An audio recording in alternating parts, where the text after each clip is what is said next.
Hello, welcome to today's program of Grafted In. I'm Jordan Long and this is Sherry Robes, and we're sitting in for Pastors Don and Donna Long as they're taking some time away.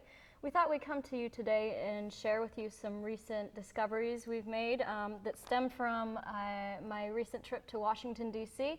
There was a group of us from this church that took a trip down to Washington, D.C. with an organization called Christians United for Israel. I think we've spoken about that on the broadcast before. It's an organization that unites all of America's pro-Israel Christians under one umbrella, and each year they have a summit that goes to Washington, D.C. There's between 5,000 and 6,000 Christians in D.C. for this summit. And this year we went down, there was about 8 of us that went down to D.C. from our church, and we joined them down there. And there was a serious note throughout the whole summit about things that are going on in the Middle East, everything that's happening in Israel, especially where Iran's concerned. And we've talked about that before on the news broadcast, about how Iran is coming closer and closer to developing nuclear weapons. The time is running short. You know, we are in the end times. Yeshua is returning soon, and we need to do whatever we need to be doing in order to make sure that we are prepared for that. So from the whole summit, the big thing that came out about it was that we are watchmen on the wall, and we need to sound the alarm. Yes, definitely.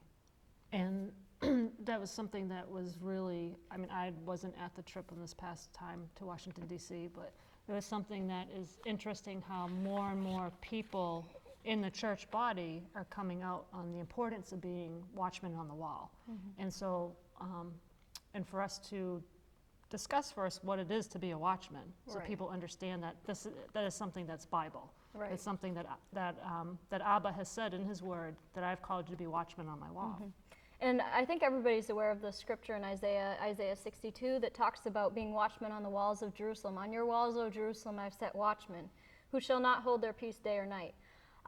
But it's not just about being watchmen on the walls of Jerusalem, which it is, but it's also being watchmen on the walls of this nation. We've seen a turn in the nation, especially over the past years, that is not going in the right way. And I think Pastor has been talking about that a lot on the broadcast recently, about the increase in things that are against the Bible in this nation. Right, and then we're being called to be watchmen, and like you said, you know, it's not just about being watchmen for Jerusalem, and that's a big one. We're supposed to be watchmen on the walls for Israel, for Jerusalem, but we're also called to be watchmen on the walls for this nation and for the state that we live in and for the city that we've been called to.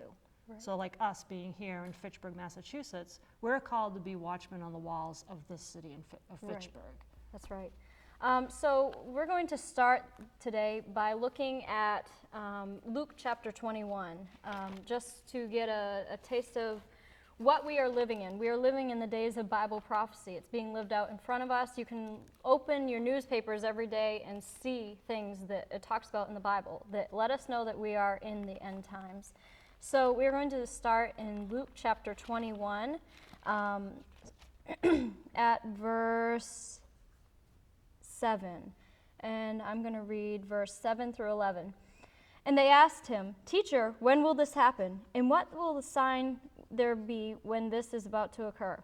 And he said, "Be on your guard and be careful that you are not led astray. For many will come in my name, saying, 'I am he,' and the time is at hand. Do not go after them.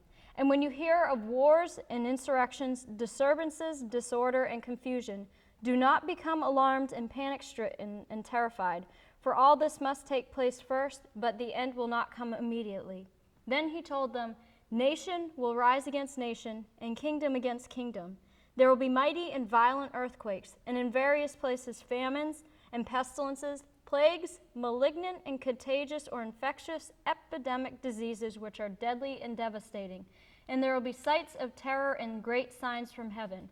Jumping down to verse 25, "And there will be signs in the sun and the moon and the stars, and upon the earth there will be distress, trouble and anguish of nations, and bewilderment and perplexity, without resources, left wanting, embarrassed, in doubt, not knowing which way to turn, at the roaring, the echo of the tossing of the sea. Men swooning away or expiring with fear and dread and apprehension and expectation of the things that are coming in the world. For the very powers of the heavens will be shaken and caused to totter." So these are the days that we're living in now. they're the most dangerous times, but they're the most exciting times to live in, because just like in a game, the coach saves the best players to last, and we're the ones who are finishing this all up. So we wouldn't be here at this time if God didn't know we could do it, and I guess that's the greatest comfort you can take in that. Yeah, The thing is we kept hearing it at Christians United for Israel this year. Recently on a broadcast, Pastor Don and Donna talked about the 4 blood moons that are coming, and they had heard about that through a ministry just recently. That next year, starting in 2014 on Passover, and then on Sukkot in 2014, there will be blood moons. Was it Passover 2014, Passover, yep. Sukkot 2014, Passover 2015, and Sukkot 2015. And those are 4 blood moons, full eclipses, and that's a very uncommon thing to happen, not only for that many to happen in a row like that, but not only that, they're coming on feast days. So it shows that God is trying to say something. He has set the sun and the moon and the stars up for signs and billboards in the heavens so that we know what's going on. And the other thing is that Israel is his timepiece. We look it down in verse 29. And he told them a parable. Look at the fig tree and all the trees. When they put forth their buds and come out in leaf, you see for yourselves and perceive and know that summer is already near. In prophecy, the fig tree refers to Israel. So we have seen the nation of Israel come home to their promised land. We've seen them reclaim Jerusalem. And now more and more of the exiles are coming back to Israel, which shows us that the end is very soon. So that's just a basis of where we're at in Bible prophecy. We're the closest anybody's ever lived to the end times. We can't put an exact date on when he's going to return, but it's showing that it's going to be very soon. And like you said about things that we've been seeing, we're seeing the word being played out. Right. We were just talking about the blood moons and everything, and what we were just reading previously about earthquakes and wars and famines. Well, we've been in an escalation of things where we've been seeing things happen with the weather, changes in the weather patterns that we've never seen before, storms that have now been becoming super storms, violent storms, things that have been going on with wars, everything going on in the Middle East and stuff like that. Even as things like all the forest fires that have been going on. Yeah. There's a forest fire and then they get one put out and all of a sudden, boom, there's another one. And the tornadoes. Tornadoes, massive. I mean, we're hearing more often of the F4, F5 tornadoes. Yeah. So we're seeing all of these things happening, diseases, and, now we have all these, viruses from mosquitoes and this and that. Right. Yep. And seeing that, this stuff is real in Bible prophecy, what Abba has told us in his word, we're seeing it come to pass in more and more on a frequent basis.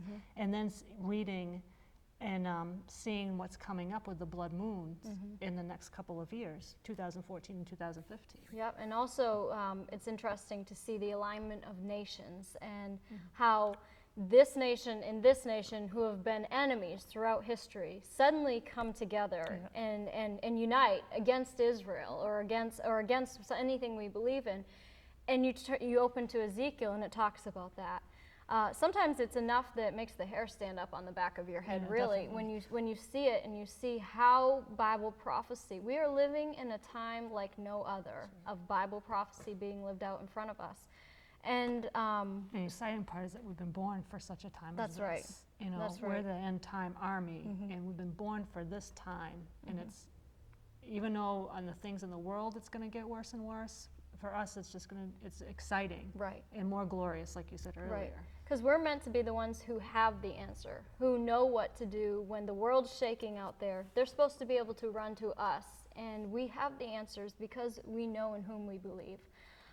So today we're going to start talking about what our calling is as people in this city of Fitchburg and in this nation, as believers especially, the calling that we have upon us.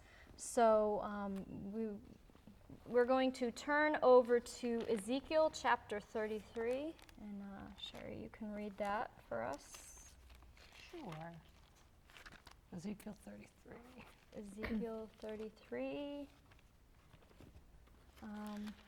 Can start at verse 1 and go through 11. Okay.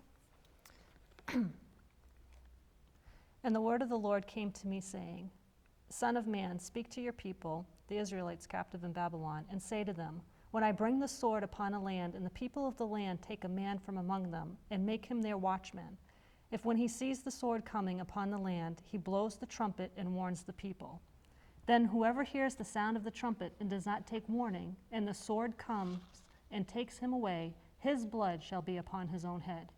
He heard the sound of the trumpet and did not take warning. His blood shall be upon himself. But he who takes warning shall save his life. But if the watchman sees the sword coming and does not blow the trumpet, and the people are not warned, and the sword comes and takes any one of them, he is taken away in and for his perversity and iniquity. But his blood will I require at the watchman's hand. So you, son of man, I have made you a watchman for the house of Israel. Therefore hear the word at my mouth, and give them warning from me. When I say to the wicked, O wicked man, you shall surely die, and you do not speak to warn the wicked from his way, that wicked man shall die in his perversity and iniquity, but his blood will I require at your hand. But if you warn the wicked to turn from his evil way, and he does not turn from his evil way, he shall die in his iniquity, but you will have saved your life. And you, son of man, say to the house of Israel, Thus you have said, Truly our transgressions and our sins are upon us, and we waste away because of them. How then can we live? So to them as I live, says the Lord God, I have no pleasure in the death of the wicked, but rather that the wicked turn from his way and live. Turn back from your evil ways, for why will you die, O house of Israel? Pretty amazing scriptures in there. It's a serious warning, not only to the people who are in their wickedness, and as he describes, they're doing things that are against God, but to those who are called to warn them. Definitely. And it shows right here too, like, you know, God is sending out that command to those of us to be a watchman, and to speak to those who are in iniquity and stuff like that. But it shows what his love and compassion are for those people. You know, he wants all to turn and to come to him. You know, he does want one to perish. So you see throughout his word, even though when he's giving a warning, it's backed up by a God who is a God of love and compassion. The Hebrew word in that passage for watchman, there's several words in Hebrew that mean watchman. We've talked about some of them before, like shomer. We did a whole broadcast on that and how that means to watch over and that. The word here used in this passage here is tsapah, T-S-A-P-H-A-H.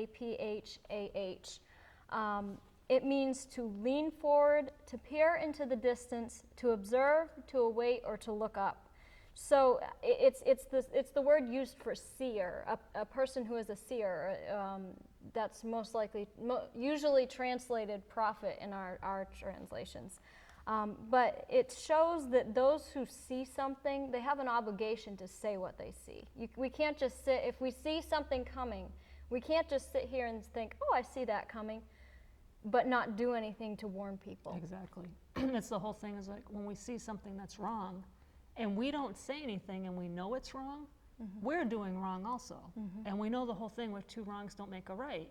And there's been so much that has come forth in this nation that has been allowed to happen, where in all honesty, the church is going to be held accountable for it.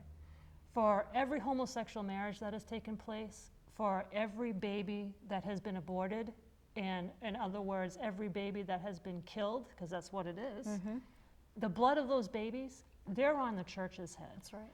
Abba is going to hold the church accountable for everything that has been allowed in this nation. Because we did nothing Because to stop we did it. nothing. We've stood by and watched, as we're supposed to be ambassadors for Yeshua out there, doing what we're supposed to be doing for Abba, and the other part of it, hell has their ambassadors. And the ambassadors of hell have been more passionate, have been more determined, have fought more than the church of Abba. That's right. And we have allowed prayer to be taken out of school, God to be completely taken out of school. Exactly. So everything that has happened in this nation, all the homosexual marriages, the abortions, the God coming out of school, the rise in sin, the perversity in this nation, Yep.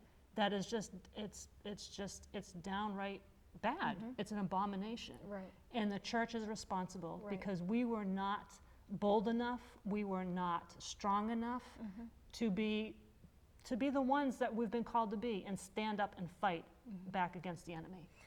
I mean, we've talked about that before, about how do we get to a point in a nation that supposedly has freedom of speech?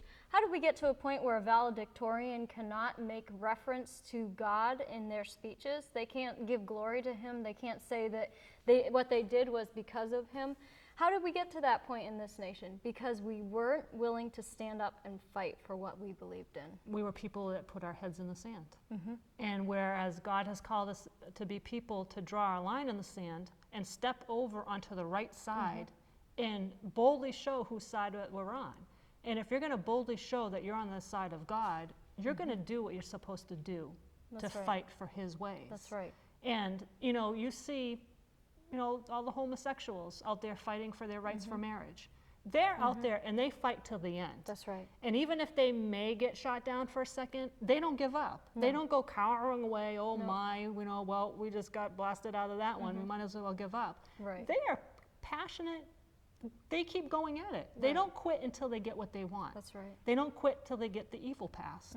Well, as Christians, we're supposed to not be quitters. We're supposed to fight to the end to make sure that good prevails. That's right. That good overcomes evil. And so far, it hasn't been that way. Right. Because so much we have allowed to happen that has been leading this nation down a road of just bad. We've been too passive. We've been of the generation that sits back on the couch playing video games while the radical Islam is training their children to go out in the streets with guns. They're training their children at 5 years old, starting at 5 years old, they're training them to fight against us. So how are we being prepared to face this army of well-trained people if we're just sitting by and not even standing up for what we believe when we're not? We don't know anything about persecution in this nation as Christians. Maybe somebody comes against us and says you can't have a Bible there. Maybe they'll fire you from your job even if you speak about Yeshua. But in nations across the world, especially in the Middle East, Christians are being severely persecuted. They're being tortured and killed for what they believe. And if we're not willing to stand up for what we believe now, then we're going to come to a day when we do find that our freedom of speech has been removed. And then it's a matter of, are you willing to stand up for what you believe in, even if you're killed? Exactly. And it's like, if we don't, who will? Exactly. We're his hands, we're his feet, we're his mouth. If we're not the ones who stand up and speak, who else is going to do it? Who's the voice for all of those babies that are in the womb being murdered? Right. Those babies, they need a voice. And you know what? They're not going to get it from these people out in the world. Right. We're the voice of those babies. And so far, we have not been the ones to stand up for all the millions of babies who have been killed. And that's what it is. They've been being killed. Yeah. And these babies have not had a voice. That's and we are responsible for that. Their blood is going to be on our head. And that's a pretty heavy sentence to have. That's a pretty serious thing to have upon our heads. We know what God talked about in the Old Testament when the kings of the land were sacrificing their children to the god Molech. He took that pretty seriously and wiped them all out. Not saying he's going to wipe us all out, but there's going to be consequences upon the church for not speaking up against it. Exactly. And that's why we need to see the seriousness of what this is. That's right. Abba doesn't put anything in his Bible just to put it there. I guess I'll just stick in being a watchman on the wall for it to just be something for them to read at one moment and they'll enjoy it or whatever. Right. Everything that he has put in his word is a command. And it's listed enough in his word that this is a serious command that he's put in there. That's right. He takes it very seriously. He's called us to be his watchmen, to watch over Israel, watch over our nation, watch over our state, our city, but not just to watch over it, to be the voice for it. That's right. To stand up and fight for what we know is right. Right. You know, you see all, everybody out there fighting for something, and they're out there protesting, and they have their signs and stuff like that. And I'm not saying that's what we're supposed to be doing, but if God tells you to do it, okay, fine, you do it. But we're the ones that, where is the church standing up just as strong? Where's the resisting force? Exactly, because that's what we are. We're supposed to be a resisting force. force. It says resist the devil and he will flee from you. If you're not Exactly. resisting him, he's not going to flee. Exactly. And that means resisting any of his works too, anything that he's trying to do. But when you're trying to say, oh, please, Mr. Devil, don't mess with me, that type of thing, that he's not going to run from that. Right. And what it all will come down to is a lot of times when somebody sees a situation that's going on, you don't deal with it because it all comes back onto selfishness. We're so me-oriented in this society. Everything is about me, me, me. Everything is about, oh, well, I can't deal with that, or we'll just deny it and block it out, and I don't even have to face what's going on. Right. And in the end, you are going to be facing what's happened. Exactly. We as the Christians, as the Church of God in this world, we're the only force that stands between hell and man. The only force. We're the only ones that have been given every weapon by God to fight and to overcome. That's right. And we have the Creator of all of heaven and earth who is backing us up, That's right. who's got us covered. And to be so well equipped, to have all power and authority, nothing to lose, would have everything that has been given to us, the power, the authority, the weapons, the armor, the blood. Shame on us for not doing anything That's right. with it. And ultimately, I don't think it's the fact that we're all blind to what's going on. I mean, I think that a lot of people see more than they want to admit that they see. And it's just like she said before, people are hiding their heads in the sand and pretending it's not going on.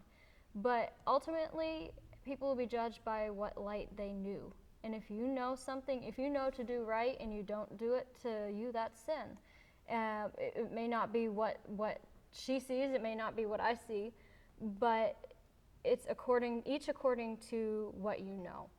And it's not so much that we don't see, it's a matter of, like you said, selfishness. It's a matter of not wanting to put yourself in a place of where you may be inconvenienced. It's more convenient not to speak out, not to take the time to resist something.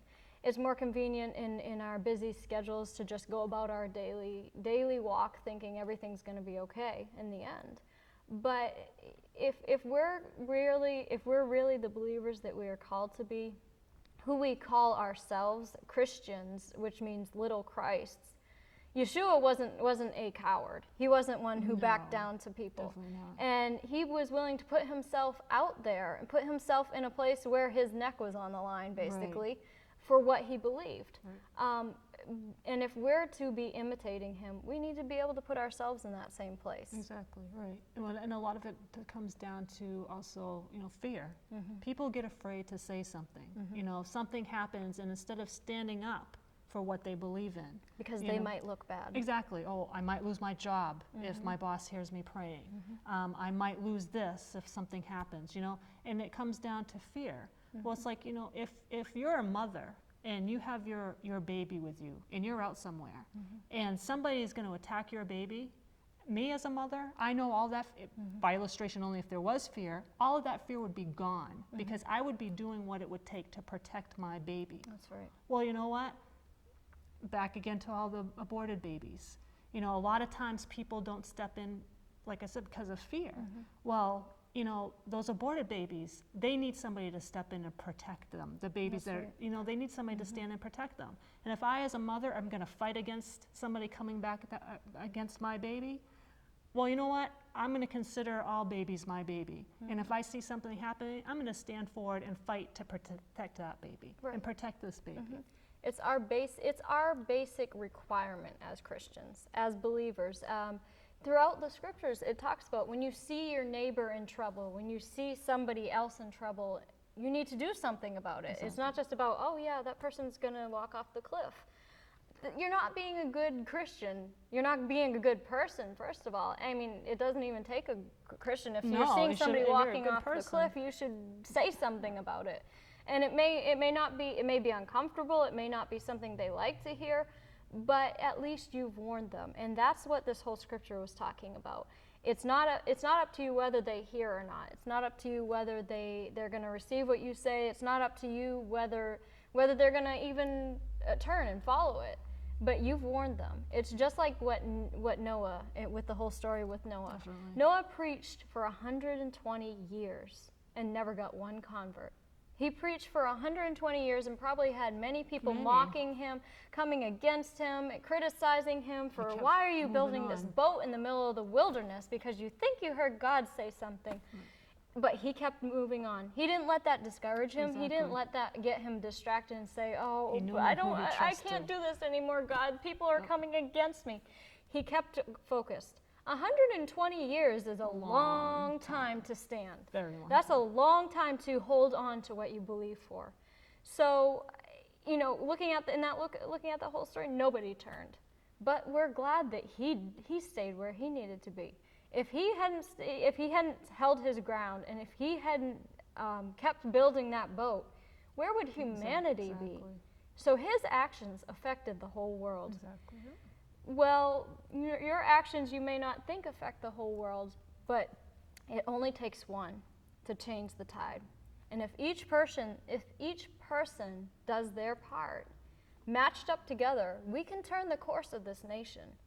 But it takes commitment on our parts. It takes a willingness to stand. It takes a determination to fight. Yeah. It takes a commitment to fight for what we believe in. And I know that each one of you watching this broadcast who calls yourself a believer, I know that you don't agree with what's going on in this nation. I know that for a fact. Well, when are we as the church going to stand up? When are we going to fight for that? When are we going to get as passionate about what we need to fight for? At least passionate about what we're going to fight for as all those who are fighting for all the wrong that's been going on. Mm-hmm. And, it's just a matter of doing what it takes. We are in the end times. This thing's coming to a close pretty soon. And we have a small window of time to reach out to people with the good news. Well, that about wraps up our broadcast for today. We'll continue this message next week, so plan to join us again next week on this broadcast, and we'll continue talking about the Watchman and more, and wherever God leads us. So you have a blessed week, and join us again next week on Grafted In.